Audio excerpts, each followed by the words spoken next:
Motherfucking mini episode. Mini episode. Motherfucking mini episode. Yep. There it is, ladies and gentlemen. Welcome to another phenomenal episode of My Mama Told Me, the podcast where we dive deep into the pockets of black conspiracy theories, and we finally work to prove the theories that you, the listeners, have at home. It's a motherfucking mini episode. You know the goddamn rules around here. It ain't nothing but a thing, baby. I'm talking like the 70s all of a sudden. It ain't nothing but a thing, baby. I think I would have made it. I think I would have made it in the 70s. I'd have been a cool motherfucker back in the 70s. Not the coolest person in 2022, but in the 70s, goddamn, I would have had it. And then I would have had syphilis because nobody was wearing protection. But that's neither here nor there. We don't have time to talk about venereal diseases, certainly not in this capacity, because today I got a message, and this is an old message. This one came to me all the way in March of 2021. That's years ago as far as I'm concerned, but it's a message I'm excited about because it came from a person named Brandon who wrote to me and came with a conspiracy theory I have neither heard nor considered, but is an interesting one. Brandon from Louisville, Kentucky. That's how he introduced himself. It was Brandon from Louisville, Kentucky, that as if to, like, he announced himself at a gala. You know what I mean? That's sort of the energy of the way this email starts. But Brandon said the porn industry invented the POG, fat ass white girl category, to compete against black women in porn. Black women own the market on fat asses, and they couldn't stand that. POGs are just here to push black women out of the industry. Love the show. Keep telling these people the truth. And that is the end of the email. It is short. It is concise. It is talking about fat ass white girls and black women in porn. And I am goddamn excited. I will say that unfortunately or fortunately, I'm not sure how you feel about it. And I'll be honest, I'm not really a porn guy. Don't watch a lot of porn. I think something in me is a little more interested in just real bodies. You know, I'm just a classic man in that way. But, you know, I'm not a big porn guy. That doesn't mean I don't beat it. Hey, folks at home, that doesn't mean I don't beat that meat. I'm just not doing it to porno, but it is an interesting question nonetheless. And I needed to start, if I'm going to really take on this conversation, Brandon, I needed to start this by understanding why black women tend to have bigger butts. I almost said black men have bigger butts, which is probably true, but not something that I think categorically is the thing that we're tracking here. But why do black women tend to have bigger butts? And one of the things I read, which I don't know to actually be true because it came from a rando on Quora, but they said that Europeans are more likely to carry weight around their middle. And this is an adaptation to a winter-summer cycle. This kind of weight is easy to put on and take off as food becomes more or less available, while Africans are more likely to carry weight in their butts and thighs. This is an adaptation to multi-year feast/famine cycle. This kind of weight is harder to put on and take off as food becomes more or less available. And I don't know if it's true, but it sounds very scientific, very learned, you know what I mean? And so I tend to believe it. Now, if true, this adds some perspective on why these differences in body types persist even after generations of living in similar environments in America, right? Like big old Southern whites ain't getting fatter asses necessarily. They're just getting thicker in the middle. And that sort of makes sense because y'all are eating cornbread the same way black people are eating cornbread. Your cornbread just hits you in different places. But then it got me thinking about the larger question, which is preference, right? Specifically, which body type do men or the people who are attracted to women most often prefer? And I won't bore you by dragging on about the generations of white people who pretended not to like big butts just to help comfort their poor pancake-bootied wives, or the way that the fashion industry intentionally made the thin women the target so that they could support a type of woman that looked like the community they wanted to service. This is all known. I'm not going to do it. But I did read an article called "Do Men Hold African American and Caucasian Women to Different Standards of Beauty?" And that piqued my interest because in this article, their research shows that while both black and white men prefer a lower waist to hip ratio, you've all heard Sir Mix-a-Lot song. You know, you want that thin waist. You want the big round thing in your face, I think is some version of the lyrics.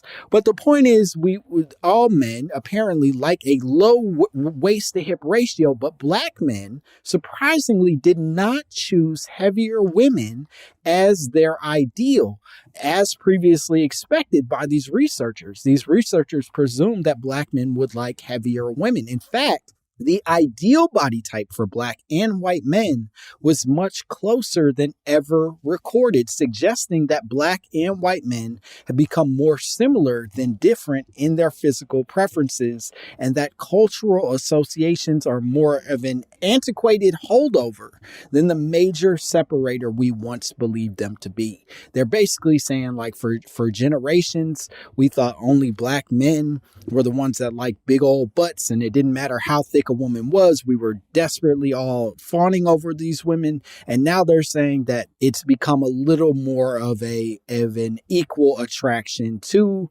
a type of woman that may or may not be a thick old thing, as it were.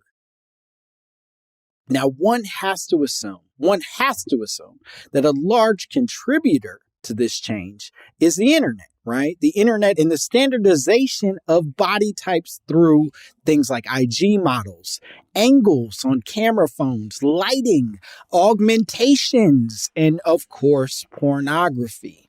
Now, this is the first period, I think, in human history where we, and I use the royal we in this sentence, where we, the royal we, can see the bodies of people who do not share any cultural or ethnic or personal connections with us, and then we can copy that body for ourselves, right?